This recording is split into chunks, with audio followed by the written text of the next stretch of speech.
رسول الله صلى الله عليه وآله وسلم يقول: عنوان صحيفة المؤمن حب، لا سيف إلا ذو الفقار، لا فتى إلا حامل لوائي في الدنيا والآخرة.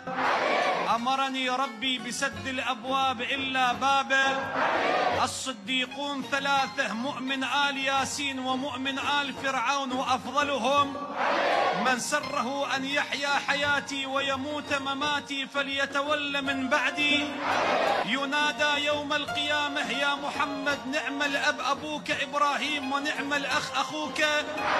لكل نبي وصي ووارثي ووصي.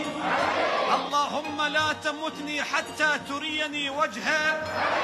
خلقت من شجرة واحدة أنا وأعلم أمتي من بعدي. زينوا مجالسكم بذكري. أقضى أمتي براءة من النار حب من كنت مولاه فمولاه.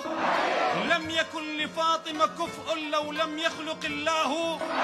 أولكم إسلاما وأصدقكم، أولكم ورودا على الحوض. لا يجوز على الصراط أحد إلا بولايتي. أشقى الأولين والآخرين قاتلوا.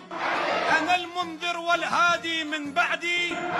الصديق الأكبر، الصديق الأكبر، الفاروق بين الحق والباطل، أخي في الدنيا والآخرة، خير البشر فمن أباه فقد كفر.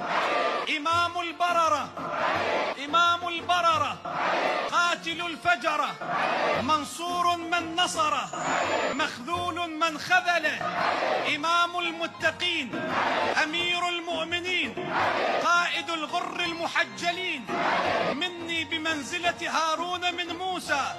علي مع القرآن والقرآن مع شيعته هم الفائزون. حبه إيمان وبغضه كفر. قسيم الجنة والنار.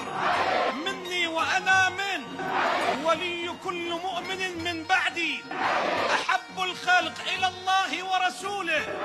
حبه حسنة لا تضر معها سيئة.